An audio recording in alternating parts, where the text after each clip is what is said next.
Hola kinesiócratas, bienvenidos al segundo episodio de la segunda temporada de Kinesiocracia, gobernados por el movimiento. Hoy es viernes 2 de agosto de 2019 y a nosotros ya nos conocen. Yo soy Matías Osa. Y yo soy Nelson Adrián. En este episodio nos vamos a referir a los niveles de evidencia y a los grados de recomendación, dentro de lo que significa esto para la PBE o práctica basada en la evidencia. ¿Te ha pasado, Matías, alguna vez que veas posteo en redes sociales o comentarios de noticias que alguien dice evidencia tipo 1A? Sí, o tipo A1 o grado 1, y ahí puede haber alguna confusión para que entiendan bien o entendamos bien lo que significa eso. Y si está bien o mal aplicado, vamos a ver qué significan esos niveles de evidencia. Inicialmente, los niveles de evidencia fueron descritos en un informe del Canadian Task Force on the Periodic Health Examination, algo así, que es un grupo de trabajo que tenía una tarea de hacer una evaluación periódica en salud, y esto fue en el año 1979. Ese fue el primer registro que yo encontré de niveles de evidencia. Y la idea que tenía este grupo para hacer este informe era que se desarrollaran de ahí las recomendaciones para generar el examen en salud que se le practicaba a todos los profesionales, y que el examen entonces estuviera basado en la información que viniera de los mejores estudios científicos. Desarrollaron un sistema para evaluar la evidencia y así determinar la efectividad de una intervención en particular y poder incluirla en la prueba. Entonces propusieron 4 niveles de evidencia. El primer nivel era al menos un ensayo clínico controlado con una aleatorización adecuada. Después en el nivel 2 lo dividieron en uno y 2. Entonces el 2.1 era un estudio de cohorte o caso control bien diseñado. El 2.2 es el que correspondería como a series de casos que en el tiempo han tenido resultados que llaman dramáticos en estudios no controlados. Y ya el nivel 3 era la opinión de expertos. Bueno, más adelante vamos a conversar bien qué significa un ensayo clínico, qué significa aleatorización y todo eso. Claro. Bueno, estos niveles fueron descritos y ampliados después por David Sackett. No sé si recuerda, lo conversamos en el Claro que capítulo sí. anterior de práctica basada en la evidencia. Él lo amplió esto en un artículo en los niveles de evidencia que se relacionaban con agentes antitrombóticos, publicado por ahí el 89. Los niveles que propuso Sackett para esta publicación fueron del grado 1 o al 5, ¿ya? Y era el 1 era en un ensayo clínico aleatorizado, controlado de gran escala, ¿ya? El tipo 2 era similar, pero con un grupo pequeño. 3, estudio cohorte, caso control. 4, estudios históricos de cohorte y caso control. Y el 5 ya serían series de casos y estudios sin control. Eso es por lo menos lo que propuso David Sackett por ahí el 89 para tratar de ampliar un poco este conocimiento. Sí, y él, si te fijas, ni siquiera consideró la opinión de expertos. Partió todo con evidencia clínica. Claro, para él la opinión del experto no iba a ser suficiente para poder demostrar algo que fuera con un peso y con un rigor científico. Claro, porque él específicamente en este artículo habla sobre la efectividad de agentes antitrombóticos, entonces tiene que basarse en datos clínicos. Paremos un poquito y veamos la explicación de qué se trata cada uno de estos estudios para entender bien los niveles.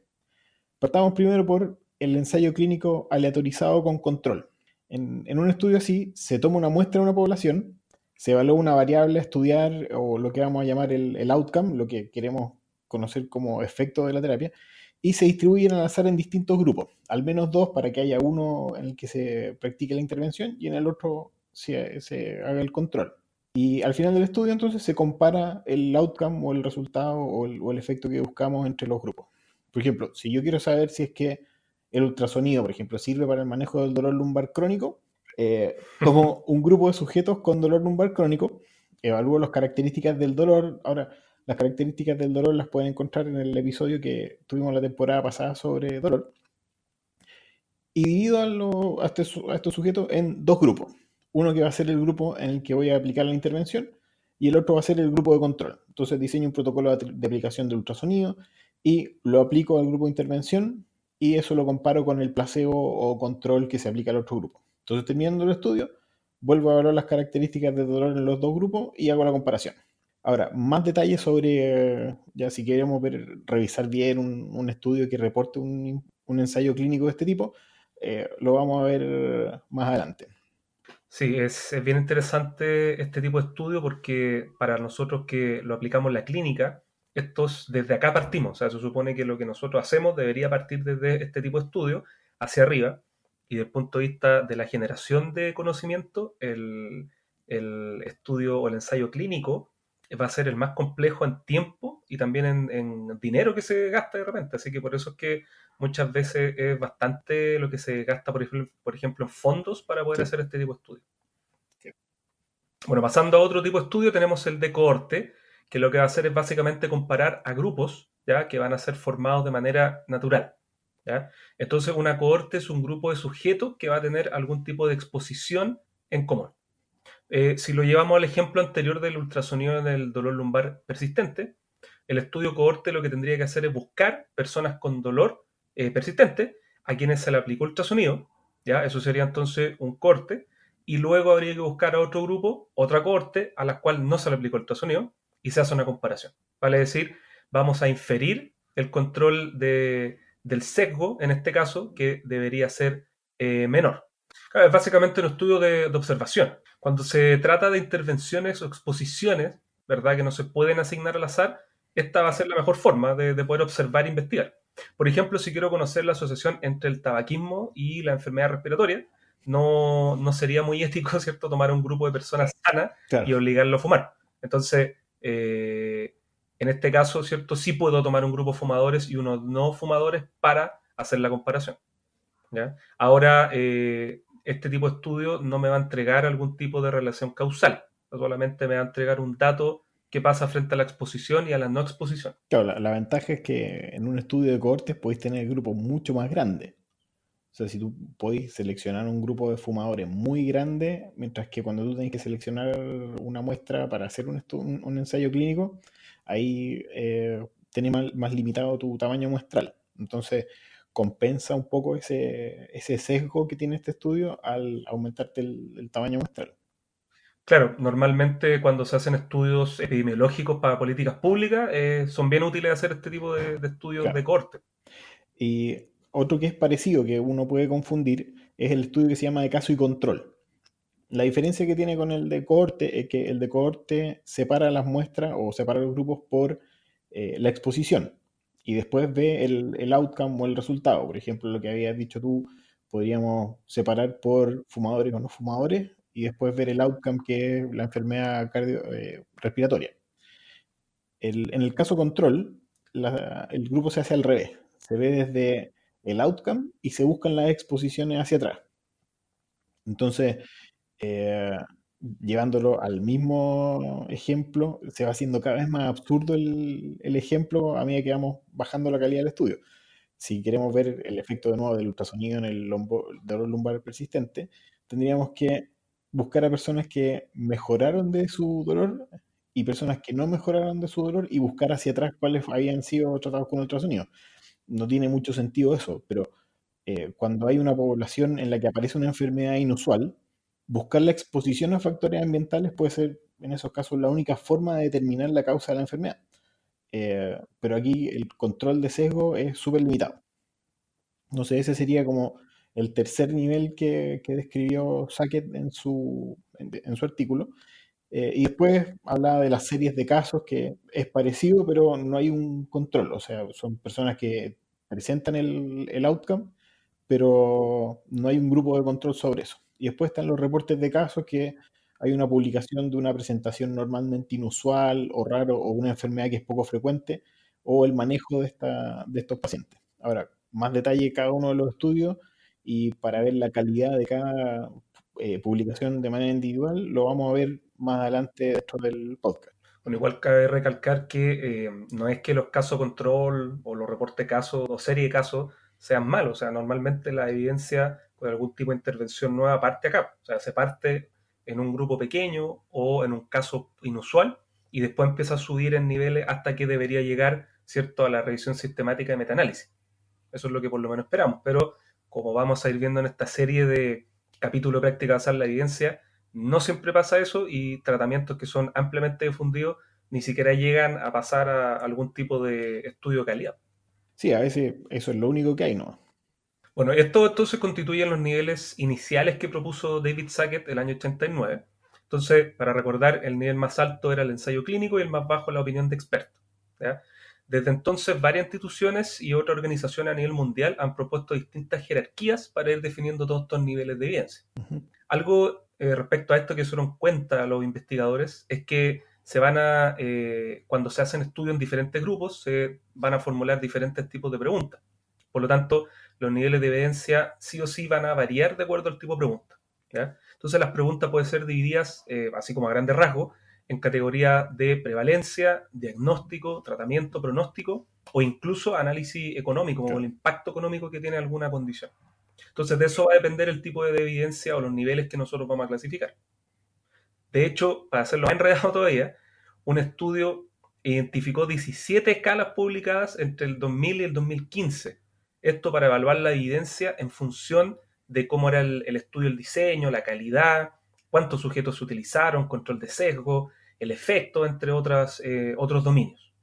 Algunas escalas van a ser harto más complejas que otras, ¿ya? Por ejemplo, la que aparece en las guías clínicas del Ministerio de Salud, acá en Chile toma 4 niveles. Tenemos el nivel 1, que se van a hacer revisiones sistemáticas de ensayos clínicos aleatorizados y algunos otro tipo de revisiones sistemáticas, metaanálisis, ensayo aleatorizado, informe de evaluación sanitario. El nivel 2 están los estudios de corte, estudios de caso control y ensayo sin asignación aleatoria. Y en nivel 3 vamos a tener los estudios descriptivos o reportes de casos. Y por último, el nivel 4 sería la opinión de expertos, ese sería como el nivel más bajo. Entonces, para no alargarnos mucho y no complicar tanto a los kinesiócratas, vamos a referirnos a los niveles de la versión 2009 del Centro para la Medicina Basada en Evidencia de Oxford sobre preguntas solamente de tratamiento.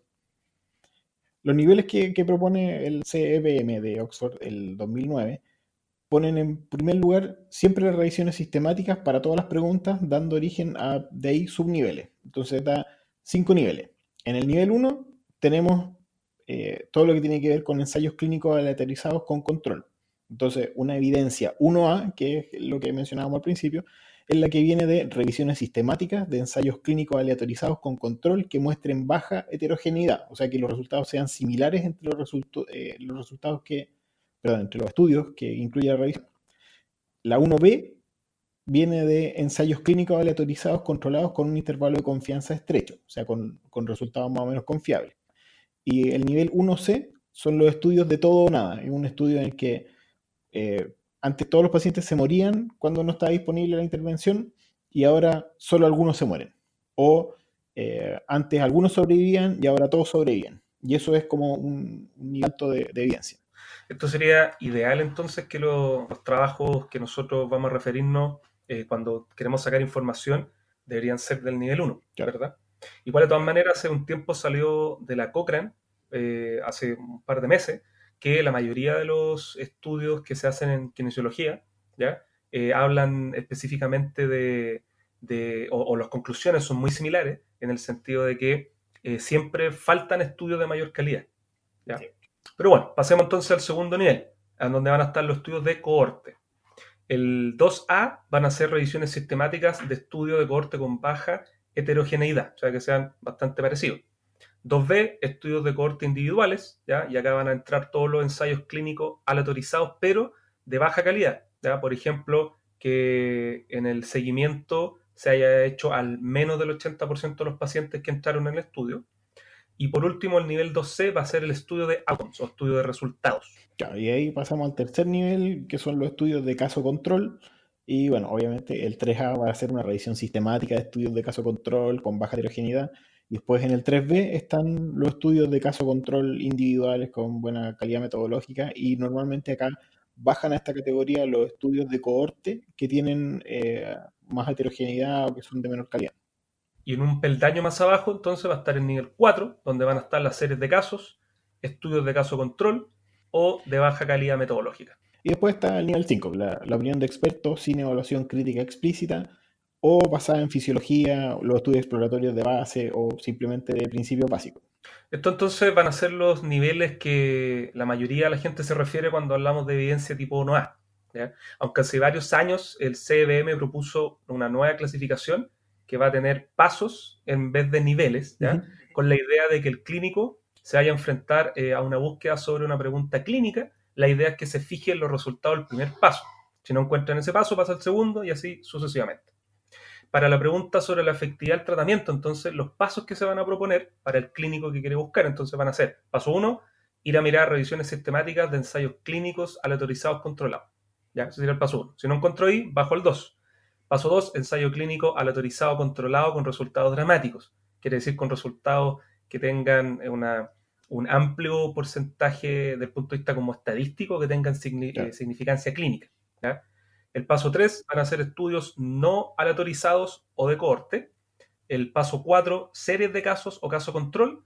Y el paso 5, razonamiento basado en los mecanismos. O sea, lo que dice es que si la intervención, o sea, si quiero saber si una intervención sirve para una condición determinada, primero voy a buscar revisiones sistemáticas de ensayos aleatorizados que prueben la intervención contra un control. Si no, busco el ensayo clínico individual, después veo de cohorte y así.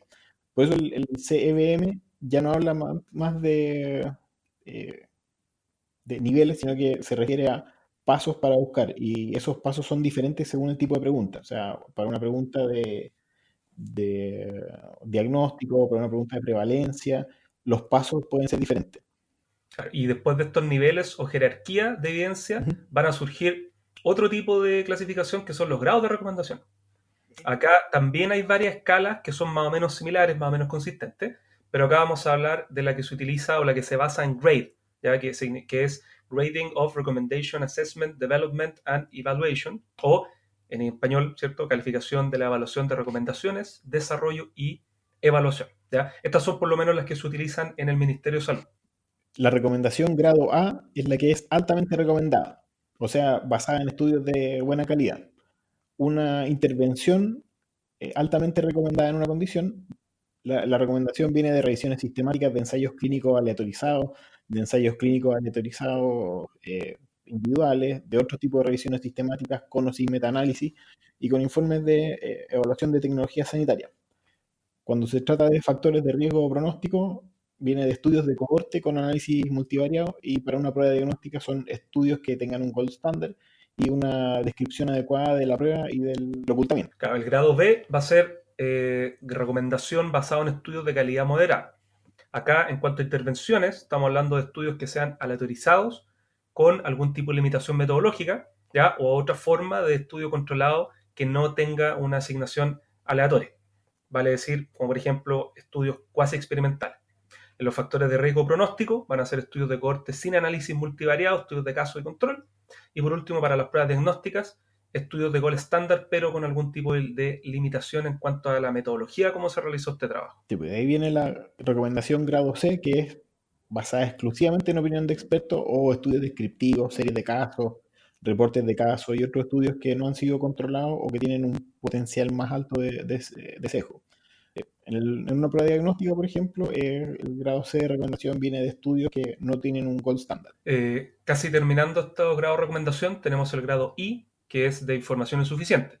En este caso, los estudios disponibles no permiten establecer la efectividad de beneficio versus daño de la intervención que se va a realizar, o no hay estudio en el tema, o no existe algún tipo de consenso suficiente para que podamos considerar esta intervención que se encuentra avalada por la práctica.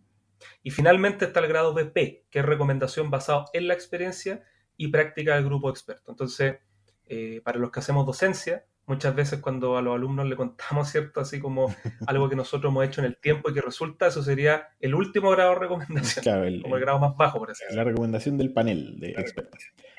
De ahí hay Así es. también otra escala, que la que propone el Joanna Briggs Institute. Ellos en el 2004 propusieron 4 criterios para hacer una recomendación, que son viabilidad, pertinencia, significancia y efectividad de una intervención. Y sacaron de ahí 5 grados de recomendación, de la A a la E. Y eso lo modificaron un par de años después y quedaron 3 grados, A, B y C. El grado A es una fuerte evidencia a favor de la intervención, o sea, una recomendación fuerte. En el grado B, una evidencia moderada que sugiere considerar la intervención, una recomendación débil. Y la grado C es que no hay soporte en evidencia. Ahora, ¿qué llaman ellos a una recomendación fuerte?